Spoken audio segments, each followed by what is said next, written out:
Assalamualaikum warahmatullahi wabarakatuh.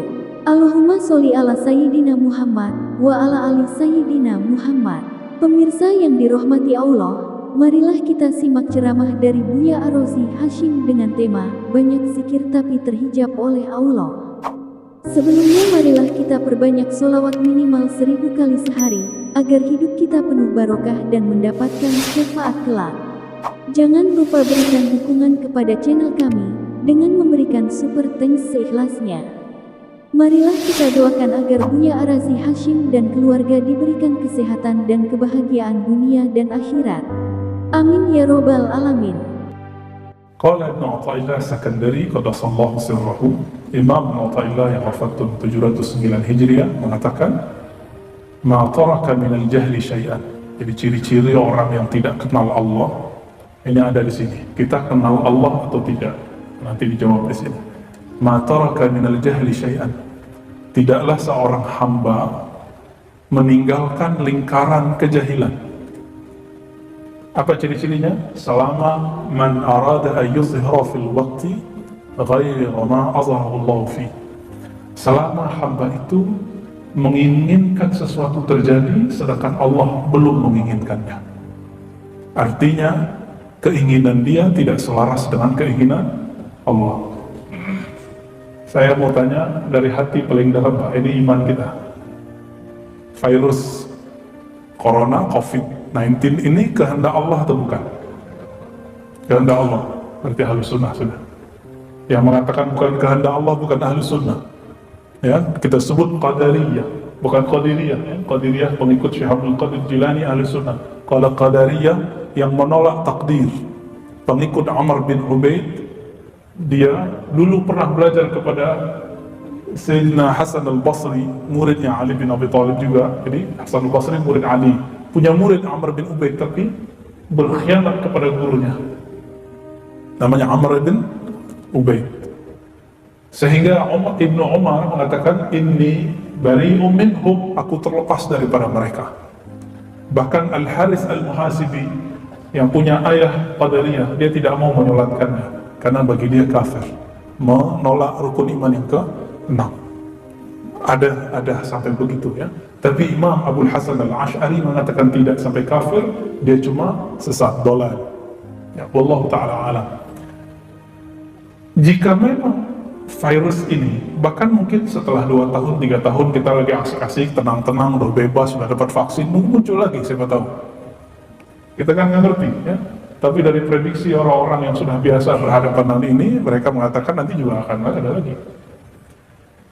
Lalu kita berkeinginan agar terbebas dari virus ini secepatnya, sedangkan Allah belum menginginkannya. Nah, ini termasuk orang-orang yang belum keluar dari lingkaran kejahilan, tidak mengenal Allah Subhanahu wa ta'ala, bahwa Allah jika berkehendak ya suka-suka dia. Begitu ya. Nah, disebutkan dalam bab ini tidak hanya masalah takdir. Kita ngajar orang, ingin hati kalau ngajar orang apa? Orang itu cerdas. Bapak, ibu kalau nasihatin anak pengen anaknya berubah, benar gak? Tapi anak langsung berubah kan? Guru ngajar muridnya langsung berubah nggak muridnya? Belum tentu. Nah, maka disebutkanlah di sini ya, Man amal al-khalqa bisyari'ah tala khasmuhu ma'ahum. Jika engkau, jadi kita ini berinteraksi dengan manusia berdasarkan hukum zahir, hukum syariat yang zahir, halal, haram, sunnah, bid'ah, boleh, tidak boleh, tala al-khasmuhu ma'ahum, maka permusuhanmu akan banyak dengan mereka. Coba aja lihat, Pak. Kalau nggak ngerti nih belajar syariatnya, imam kunut aja rame, sampai masuk ke TV kan, ada yang mukul imam karena kunut, itu karena belajar syariatnya juga belum lengkap. Jadi kalau kita bermuamalah dengan orang hanya menggunakan hukum zahir, hukum boleh tidak boleh, kita sebut hukum fikih, kita musuhan terus sama orang.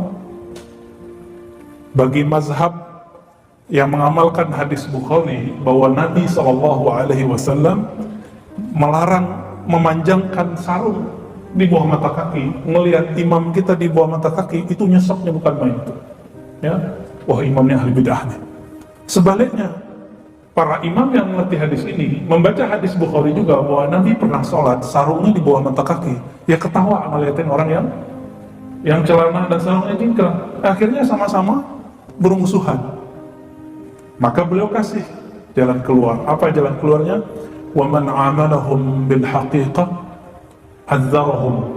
Siapa yang berinteraksi dengan manusia, dengan orang lain bil haqiqah, dengan pandangan hakikat. Apa itu pandangan hakikat? Memandang bahwa semuanya digerakkan oleh Allah Subhanahu wa taala, azzarahum. Pasti dia kemudian akan menerima uzur mereka. Misalnya ketika imam berkunut, saya nggak kunut, saya mengatakan, oh mungkin imam mengamalkan hadis yang dianggap sahih oleh Imam Syafi'i. Kalau saya berkunut, imam saya nggak kunut, apa yang saya katakan? Oh mungkin imam saya ini mengikuti pendapat Imam Ahmad yang mendoifkan, menilai lemah hadis kunut salat subuh. Beres nggak? Selesai itu ya. Cuma orang kan tidak mau. Ya, itu masalahnya. Orang maunya apa yang dia dengar itu yang benar. Nah itu yang disebut muamalah bizahir syariah. Interaksi dengan orang tapi hanya dengan zahir-zahirnya saja.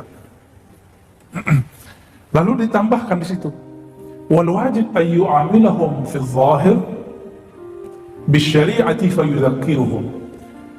Kalau kita berinteraksi dengan mereka dalam bab syariat, lalu mereka berbeda dengan syariat yang kita tahu, fayudzakiruhum, maka kita boleh mengingatkan, bukan menghardik, bukan melaknat, bukan membunuh. Suatu kali dalam Sahih Bukhari ada seorang sahabat namanya Abdullah, yashrabul khamra, dia suka minum khamar. Lalu apa kata sahabat Nabi? Allahumma la'anhu, ya Allah laknatlah orang itu. Hadis Sahih Bukhari. Apa kata Nabi? Nabi dulu pernah mengatakan orang ini cinta Allah dan Rasulullah. Maka Umar mengatakan, la, tidak boleh. Fa innahu yuhibbullah wa rasuluh. Karena orang ini mencintai Allah dan Rasulnya. Jadi ternyata ada pemaksiat cinta Allah. Dia tidak sanggup menahan kecanduannya terhadap narkoba atau minuman keras, tapi hatinya sebenarnya menjerit. Setiap kali dia mengkonsumsi itu, dia menjerit, ya Allah tolong lepaskan aku, lepaskan aku. Sedangkan kita yang taat merasa sok suci. Hati-hati loh Bapak Ibu serahkan Allah.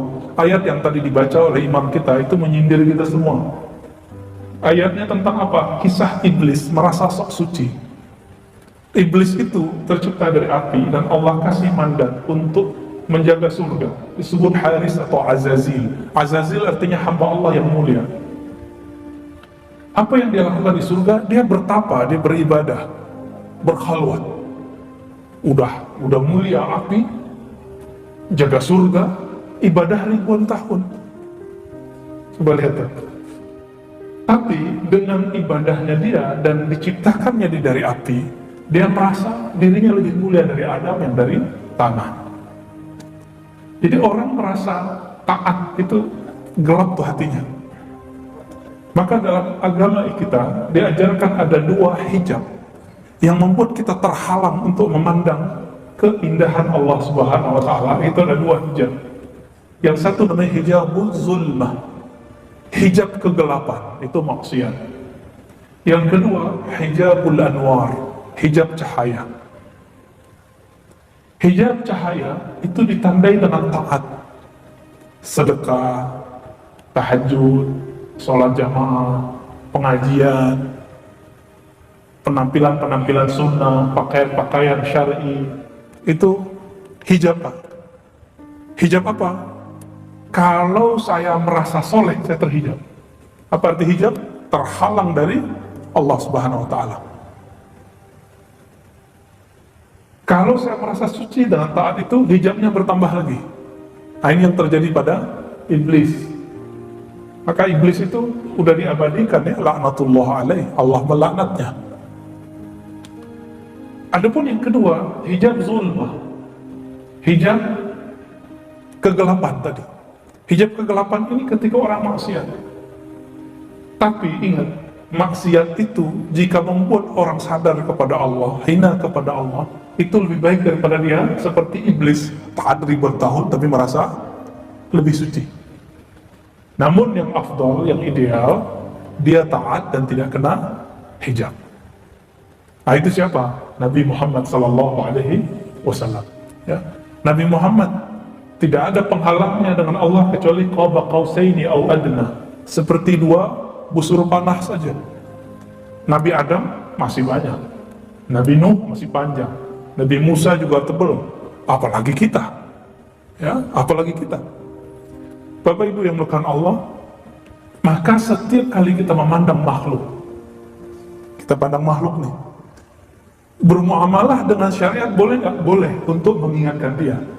Tapi secara qalbi, secara rohani, kita pandang secara hakikat bahwa itu semua terjadi karena kehendak Allah Subhanahu wa Ta'ala. Jadi kalau ada orang bertanya, apakah taat dan maksiat itu kehendak Allah? Iya. Tapi kita diberi oleh Allah ruang dalam diri yang disebut ikhtiar. Ikhtiar itu, nah, ikhtiar inilah yang berkelahi dalam diri. Kalau orang maksiat, dia berpikir, ini maksiat nih, saya harus meninggalkannya. Pernah nggak merasakan begitu, Pak? Ya, nah itu ikhtiar itu yang harus kita kuatkan. Kalau orang taat, apa ikhtiarnya? Menjaga keikhlasan. Kenapa Nabi Adam dijadikan Allah simbol untuk malaikat sujud? Padahal Nabi Adam itu disebutkan dalam Al-Quran yufsid, ya, merusak bumi. Yang kedua yasfikud dam, maksudnya menumpahkan darah. Dua, itu udah kelihatan sama malaikat, udah terlihat oleh iblis. Sorga itu di atasnya langsung Firdaus, ya, memandang mereka ke atas langsung arasy Allah. Mereka bisa melihat di situ Sidratul Muntaha. Itu ada banyak rahasia-rahasia Allah di situ yang disebut dengan Lauh Mahfuz. Di situ udah tertulis semua takdir. Jadi iblis itu udah melihat, Musa begini, Adam begini, ntar semua keturunan Adam itu pasti suka maksiat. Saya kan ahli taat.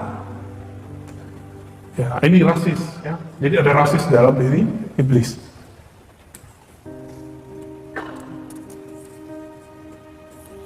Maka di sini dikatakan min adabil arif al-haqiqi ay yuqirra al-ashya' fi mahalliha. Di antara adab orang yang kenal kepada Allah adalah menetapkan sesuatu sesuai dengan takdir Allah Subhanahu wa taala. Ini beda dengan serba takdir. Serba takdir itu bersembunyi dengan kehendak Allah dalam bermaksiat. Ini kelompok namanya Jabariyah. Kelompok yang disebut dalam bahasa ilmiah fatalis. Kalau dia ditanya kenapa ente korupsi, wah ini kehendak Allah gitu. Kenapa kamu maksiat? Wah ini kehendak Allah. Nah, ini nggak benar. Ngomong begitu cuma boleh di kolbu. Secara hukum akli tidak boleh. Kita ngomong nggak boleh. Kenapa? Karena melanggar hukum syariat. Kenapa Al-Hallaj? Tahu Al-Hallaj? Mirip kalau di negeri kita seperti Syekh Siti Jenar. Al-Hallaj wafat tahun 309 Hijriah. Kenapa ia kemudian divonis hukum? Karena dia melanggar adab-adab syariat. Jadi secara fikih dia benar, tapi secara hakikat, secara fikih dia salah, secara hakikat dia salah, dia benar, ya. Hal ini yang perlu kita ketahui, sehingga kita mampu melihat sesuatu secara bijak. Wa yusayyiru ma'aha ala sayriha, membiarkan sesuatu mengalir sesuai dengan jalur takdirnya. Nah, ini yang disebutkan oleh Imam Ibnu Athaillah tentang ciri-ciri orang yang kenal Allah Subhanahu wa Ta'ala. Nah, maka Sayyidina Umar ketika melihat ada orang yang mabuk-mabuk tadi, Sayyidina Umar itu kalau melihat ada orang mabuk itu dipukul oleh, dijilid 40 kali, Pak. Yang kedua 40 kali, yang ketiga 80 kali. Tapi Umar tidak pernah mau hardiknya. Umar tidak pernah mengatakan ente terlaknat. Beda dengan kelompok yang kecil yang tadi mengatakan Allahumma la'anhu, ya Allah laknatlah peminum khamar ini. Tapi Sayyidina Umar tidak pernah melaknatnya karena beliau mendengar langsung Rasulullah mengatakan fa'innahu yuhibbullaha wa rasulah, karena dia mencintai Allah dan Rasulnya. Jangan-jangan pemaksiat yang selama ini kita hina itu lebih mulia daripada kita hatinya, ya. Masih ingat kisah perempuan Bani Israel yang Allah ampuni cuma karena dia memberi minum anjing? Kalau ngasih minum anjing aja bisa diampuni Allah, apalagi dia bantu makhluk Allah. Ya, anjing hina atau terpuji? Ya, yang dalam pikiran kita di alam bawah sadar, hina, najis. Najisnya bukan najis biasa. Najis dalam mazhab Syafi'i disebut mughallazah, najis berat. Tapi cuma dengan memberi binatang yang najis berat itu dia diampuni oleh Allah Subhanahu wa taala. Masih ingat lagi laki-laki yang membunuh 99 orang, lengkap 100 orang dengan ahli agama yang mengatakan ente nggak bisa diampuni Allah. Lengkap sudah dibunuh 100. Tapi ternyata setelah itu dia ketemu wali Allah yang mengatakan, siapa yang melarangmu meminta ampun kepada Allah? Akhirnya dia diampuni oleh Allah. Coba lihat, 100 orang dibunuh dia diampuni Allah, masuk surga. Jadi nanti 100 orang yang dibunuh kan masuk surga tuh. Dia masuk surga juga. Nanti Allah tersenyum, disebutkan dalam banyak hadis bahwa Allah tersenyum ketika melihat pembunuh yang dibunuh masuk surga. Yang dibunuh protes, ya Rabb, kenapa yang membunuhku ada dalam surga? Jadi Allah pun nanti tersenyum, bahwa Allah alam bagaimana senyumnya Allah ya. Akhirnya begitu. Dan dalam hal ini saya kemudian jadi takut sebenarnya. Karena setiap hari kita melihat ada orang-orang yang menurut kita hina, tapi ternyata belum tentu dia hina di sisi Allah SWT. Hati itu langsung bilang, oh, nih orang jahat nih, nih pemaksiat nih, orang hina nih gitu, mengganggu aja nih, ngemis nih gitu. Enggak, begitu pikiran-pikiran kita. Dan ternyata ujian terberat Nabi Musa adalah tingkah laku Nabi Khidir yang aneh. Masih ingat? Ya, saya sekedar mengingatkan kembali, kenapa Quran perlu dibaca berulang-ulang? Karena memori kita pendek, kita perlu ulang.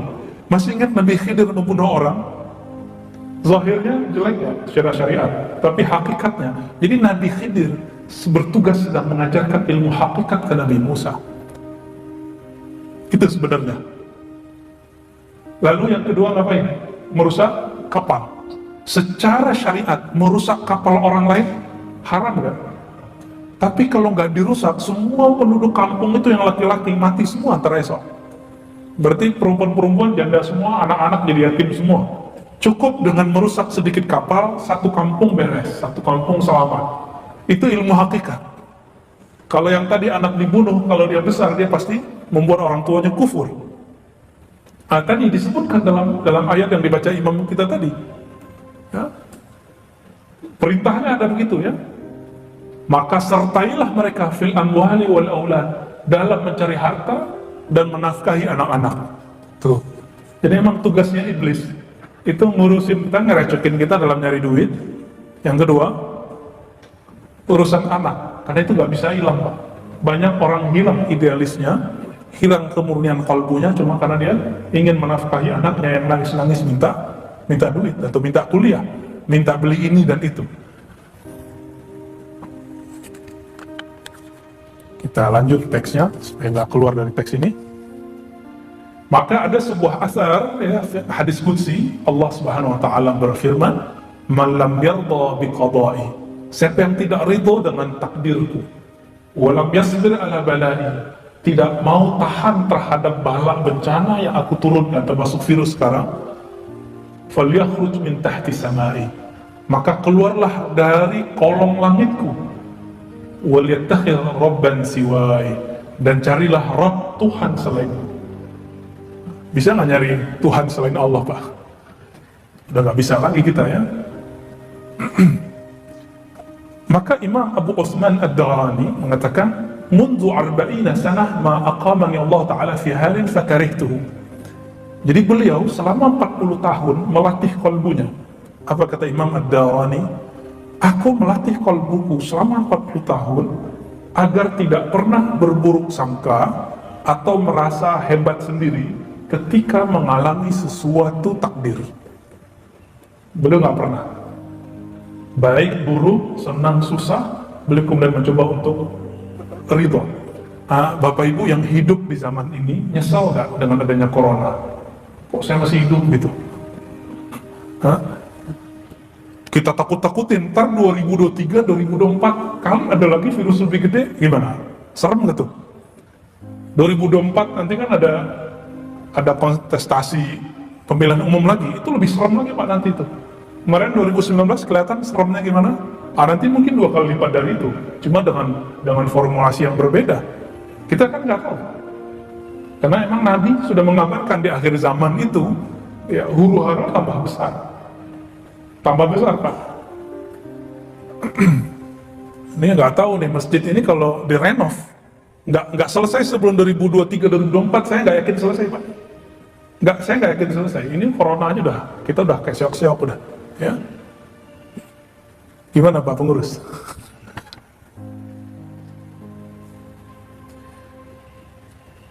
Oleh karena itu, Imam pensyarah kitab ini yang bernama Ibnu Ajibah, apa kata beliau? Orang yang kenal Allah itu yajma' baina khairil fariqain, mampu menggabungkan dua perspektif ini. Di saat dia mengalami kebaikan, dia bersyukur, dan saat dia mengalami keburukan, dia bersabar. Di saat dia taat, dia mensyukuri taatnya. Di saat dia maksiat, dia tobat dari maksiatnya. Ciri-ciri orang yang arif, yang mengenal Allah, kalau maksiat tahu cara tobat. Kalau orang tidak kenal Allah, kenal maksiat, ya sudahlah maksiat aja, gitu. Ya sudahlah kecemplung sekalian. Nah ini nggak tahu cara pulang. Ini bahaya orang awam bermaksiat. Oleh karena itu Imam Abu Yazid atau Junaid ditanya, hal yaznil wali, apakah wali Allah berzina? Ada Pak pertanyaan begitu? Apa jawaban beliau? Dzalika qadrullah, ma syaa qaddar, ma qaddarallahu qaddar. Ya. Itu adalah kehendak Allah. Apa yang Allah kehendaki pasti terjadi. Maksudnya, wali kalau melihat itu, dia tidak melihat itu perbuatan iblis, enggak. Tapi dia menganggap itu kesalahan saya cepat pulang kepada Allah. Kalau orang tidak kenal Allah, dia maksiat, yang dia kutuk siapa? Setan. Wah, dasarnya setan nih, gitu. Dia salahkanlah temannya, dia salahkanlah orang yang mengajaknya maksiat. Enggak, kalau orang kenal Allah, dia kemudian menyalahkan dirinya dan dia cepat pulang kepada Allah. Gitu. Ya, jadi mohon maaf ya, kita kan nggak ada yang terjamin dari maksiat. Ada nggak jaminannya? Mau ustadz, mau kiai, apalagi jamaah biasa, nggak ada Pak kita yang dijamin. Bedanya, kalau ustadz, guru, syekh, mu'alim bermaksiat lebih besar dosanya daripada orang awam. Cuma kalau ulama itu maksiat dan dia tahu cara pulang, makomnya cepat naik. Ini ada sahabat kita bertahun-tahun merasa tidak maksiat. Ada, ya. Kalau jam 3 udah bangun, 5 waktu di masjid, merasa udah kayaknya soleh. Akhirnya merasa dirinya suci. Lama-lama dia benci dengan tetangganya, nggak pergi ke sholat subuh ke masjid. Ada perasaan begitu. Lama-lama dia menganggap orang yang nggak sepengajian dengan dia itu jahil semua. Lalu apa yang terjadi? Dia berpikir, aku sudah taat, tapi kok nggak bisa nangis ya kalau istighfar. Malam-malam, wabil ashari hum yastaghfirun, begitu dalam surat Zariyat, pada waktu sahur mereka beristighfar kepada Allah, minta ampun kepada Allah. Tapi kok nggak ada sentuhan di kolbunya, ada perasaan di hatinya. Ini apa yang salah ini? Akhirnya dia minta kepada Allah, ya Rabb, kenapa hatiku sekeras ini? Udah ikut muhasabah, nggak nangis-nangis Pak, malah ngejekin ustadz mentor muhasabahnya. Ah, ustadz ini, ya, buat cerita palsu lagi gitu ya. Apalagi yang dulu pakai musik ya, dia dapat taklim musik haram, ya sudah lewat sudah, nggak bisa tersentuh. Akhirnya dengan izin Allah, tapi Allah tidak meridhoi maksiat, dia terjebak dalam maksiat. Ketika dia terjebak maksiat, dia terpapar maksiat, lagi asik-asik maksiat, selesai maksiat itu dia lakukan. Kan dalam hadis dikatakan, apabila syaitan selesai menggoda Bani Adam maksiatnya, maka dia pergi. Jadi habis orang maksiat tuh malaikat, iblisnya pergi Pak. Kalau iblisnya pergi, syaitannya pergi, apa yang terjadi? Maka si manusia itu menyesali dirinya. Nah, tinggal dilihat, dia menghujat syaitan atau dia menganggap dirinya yang hina. Disinilah dia bertemu, terbukalah hijabnya saat selesai bermaksiat. Di situ dia nangis, malam hari dia bangun, ya Allah, tadi pagi, tadi siang aku bermaksiat dan aku merasa paling hina ya Allah. Jadi jangan-jangan orang yang bermaksiat itu lebih lembut hatinya daripada orang yang taat sok suci. Ya. Tapi alangkah indahnya jika ada orang taat merasa dirinya belum sempurna taatnya, sehingga dia menangis ketika dia taat. Dia berpikir, ya Allah, saya sudah sholat tapi kok belum khusyuk. Terus dia nangis. Itu lebih baik Pak daripada dia kena maksiat dulu. Ada maksiat yang tidak terlihat, maksiat kolbu. Apa itu maksiat kolbu? Buruk sangka kepada Allah, buruk sangka ke makhluk. Dan maksiat kolbu yang susah terlepas dari diri kita adalah ghaflah. Dalam surah Al-A'raf Allah mengatakan, wala takum minal ghafilin. Janganlah engkau menjadi orang yang lalai. Hijabnya kolbu adalah lalai. Nah, kira-kira Bapak, saudara bukan Allah, ketika sholat hatinya lalai gak kepada Allah? Jika iya, itu maksiat kolbu. Kita sudah taat nih secara zahir, kolbunya belum taat. Perlu ditobatkan gitu? Perlu. Kita sebut dia istighfar rohani, istighfar kolbu ya. Berdasarkan ini semua Bapak Ibu salamkan Allah, dapat kita pahami dari hikmah yang pertama yang kita bacakan itu, bahwa ciri-ciri orang yang tidak kenal Allah, dia ingin sesuatu terjadi sebelum saatnya. Baik masalah takdir, nasib, masalah virus, masalah taat dan maksiat. Ingin khusyuk sebelum saatnya. Ingin merasakan keajaiban sebelum saatnya. Ingin bertemu yang gaib-gaib sebelum saatnya. Itu terjadi pada Lia Eden. Karena ingin melihat yang gaib sebelum saatnya, sekarang dia ngerasa jadi Jibril. Almarhum dosen saya, Prof. Bambang Pranowo aja pernah ikut Pak Profesor itu, orang pesantren. Profesor doktor. Ditanya orang, Prof, dulu kenapa ente mau masuk aliran Lia Eden itu? Apa jawaban beliau? Ya katanya dia berguru sama Jibril. Masa saya nggak mau belajar sama dia gitu ya?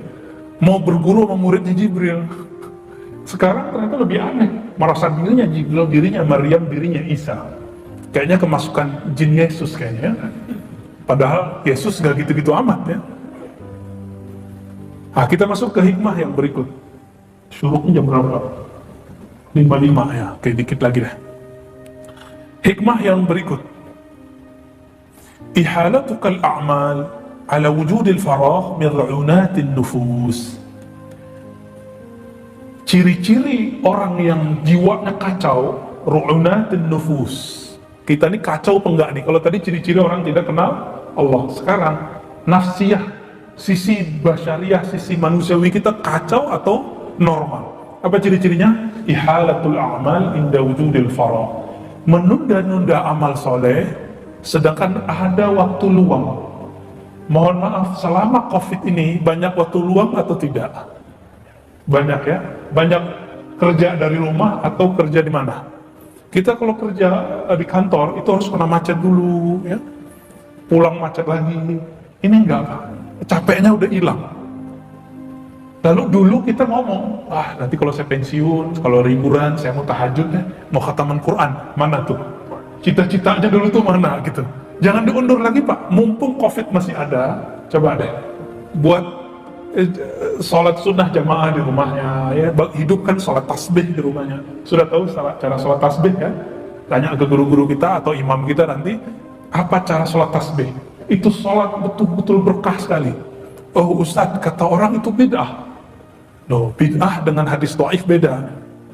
Dalam hadis Ibnu Majah dan hadis Abu Daud disebutkan bahwa sholat tasbih itu sahih. Yang dhaif itu riwayat Tabarani dalam kitab Al-Mu'jam. Betul, riwayat sholat tasbih yang disampaikan oleh At-Tabarani hadis dhaif. Tapi yang riwayat Imam Ibnu Majah hadisnya sahih. Maka silahkan diamalkan Pak. Gak sanggup tiap hari sekali seminggu, gak sekali sebulan, kalau gak sekali seumur hidup. Itu sedekahnya badan itu, sholat tasbih itu. Karena bacaannya ya kalau dikumpulkan ya 300-an, itu sama dengan semua sendi kita. Sendi kita semuanya 300-an, 360-an lah. Coba nanti pulang ke rumah, beri cahaya lampu rumahnya dengan cahaya tasbih. Kalau Bapak dibukakan mata kolbunya, mata batinnya, itu kelihatan Pak, cahaya itu naik ke atas itu. Cuma kita kan gak lihat. Ini masjid ini setiap saat, setiap kali 5 waktu itu malaikat mulai cahaya naik. Cuma ada ya cahayanya redup di tengah jalan. Mungkin lagi ria orangnya, atau lagi kesel imamnya kunut gitu ya. Atau ada merasa dirinya lebih benar dari yang di samping, itu nggak naik ke atas. Sama sekali nggak naik. Cuma kita kan nggak dikasih lihat. Tapi Bapak Ibu dikasih rasa. Habis assalamualaikum perasaannya nyaman atau perasaannya gelisah. Kalau gelisah sholatnya habis dilemparin balik tuh Pak. Nih sholat kau gitu ya. Gitu ya Pak di Aceh ya. Dilempar. Baik. Jadi ciri-ciri orang yang kacau rohaninya, suka mengundur-undur amal soleh. Ya, jangan nunggu pensiun lagi. Ini COVID ini udah semi pensiun kita nih semua. Kita nggak tahu nanti gimana. Coba latihan puasa lah. Siapa tahu nanti ada musim di masa semuanya pacaklik. Kita kan nggak tahu. Kalau mukmin sudah biasa puasa rohani ditambah, artinya kalbunya hanya bergantung kepada Allah. Insya Allah nanti ketika masa itu datang, dia tidak akan menjadi pengikut Dajjal. Ternyata ujiannya Dajjal itu nanti cuma satu, yang paling berat, ujian perut. Itu paling berat. Ujian perut itu kiai aja lewat. Kiai aja lewat. Paham maksud saya? Ya? Kenapa ada kiai komersial? Kenapa ada ustadz bertarif? Itu urusan perut semua. Dan Allah telah menyinggung itu. Apakah mereka tidak baca ayat itu? Ittabi'u man la yas'alukum ajra. Ikutilah orang yang tidak pasang tarif. Ini baru mu'alaf, diundang keluar kota, langsung minta panjer 5 juta. Ya, saya nggak usah sebut lah namanya siapa. Ngisi juga di sini. Ya, alhamdulillah selama COVID nggak ada. Ya, saya juga ngisi di sini. Kita dapat laporan Pak dari daerah. Kita kan jauhlah terus ke kampung-kampung. Buat daurah-daurah Ahlus Sunnah, penandaan Ahlus Sunnah lah kira-kira. Kita ya menyebar cahaya itu, semoga Allah sambung rahasia itu ke dalam kalbu kita. Ya laporlah mereka, Ustadz saya ngundang fulan, ternyata urusan perut, minta panjang 5 juta. Mu'alaf padahal. Kita yang dari dulu ngaji, nggak berani Pak panjer-panjer. Ya. Kita cukup Allah aja yang panjer. Semoga itu jadi jaminan kita bisa disebut da'i ilallah, pendakwah kepada Allah, bukan da'i ilal fulus, ya. Da'i ilal butun, ya, ke perut, bukan. Nah ini berat, ujian perut itu berat sekali. Ini yang dikatakan oleh Imam Syarqawi dalam Syarah Al-Hikam, kitab yang lain, Asyuhrah qabla al-kamal samun qatil. Ingat nih kalimat ini.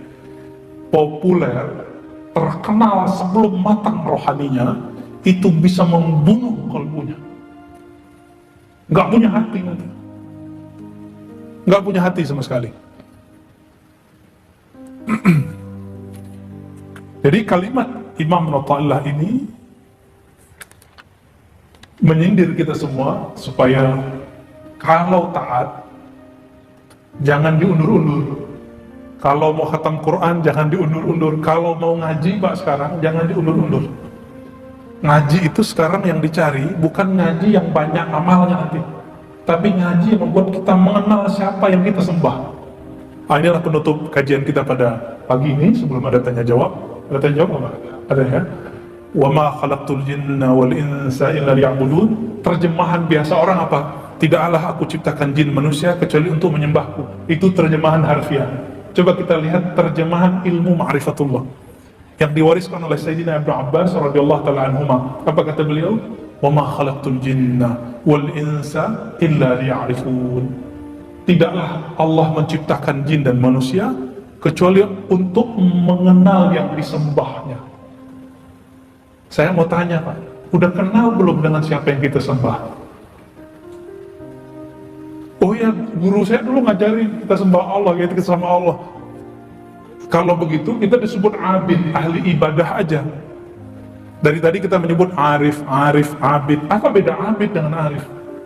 Abid itu menyembah Allah karena ada maunya. Mau dapat surga, mau dapat bidadari 72, ya. Jadi surganya mohon maaf, surga seksual, surga hasrat. Benar gak tuh? Boleh nggak? Boleh, tapi levelnya masa dari dulu ngaji begitu-gitu aja. Ini ngaji udah setiap pagi Pak, udah.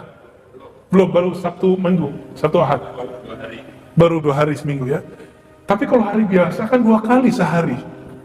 Ba'da maghrib, ba'da isya. Sekarang yang perlu kita butuhkan di akhir zaman, tidak hanya bagaimana cara memperbanyak amal, tapi mengenal siapa yang kita sembah dalam beramal.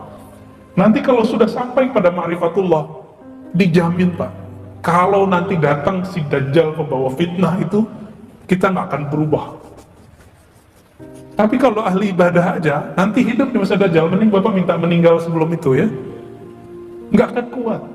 Urusan perut ya, bahkan Dajjal kalau sudah keluar itu, anak istri itu bisa jadi diperkosa oleh tentara-tentaranya. Kita dituntut, kamu ikut saya atau gimana? Diancam. Na'udzubillah min zalik. Na'udzubillah min fitnatil Masihid Dajjal. Ya, semoga kita terjaga dari fitnah Masihid Dajjal. Dan saya meyakini virus-virus huru-hara sekarang itu bagian dari skenario-skenario itu. Tapi saya nggak mau seperti kawan-kawan kita yang terlalu buru-buru mengatakan Dajjal sudah keluar, Mahdi sudah keluar ya. Itu sama dengan menghendaki sebelum Allah menghendaki. Udah jalani aja gitu. Kira-kira begitu. Jadi menyembah kepada Allah, lalu kenallah Allah yang kita sembah. Nah, kalau sudah kenal gak akan lagi berubah tuh imannya. Insya Allah. Ini yang dikatakan oleh Heraklius ketika ditanya oleh Sufyan. Apa kata Heraklius? Adakah umat Muhammad yang murtad? Apa jawaban Sufyan? Tidak. Lalu Heraklius mengatakan, betul. Jika iman nurnya telah masuk ke ruang relung-relung kolbu, dia tidak akan pernah keluar. Maka dalam bab akidah, siapa yang benar-benar mukmin tidak akan pernah murtad. Tapi kalau dia baru level muslim, pasti bisa murtad. Mungkin murtadnya bisa bolak-balik 1000 kali kan, ya.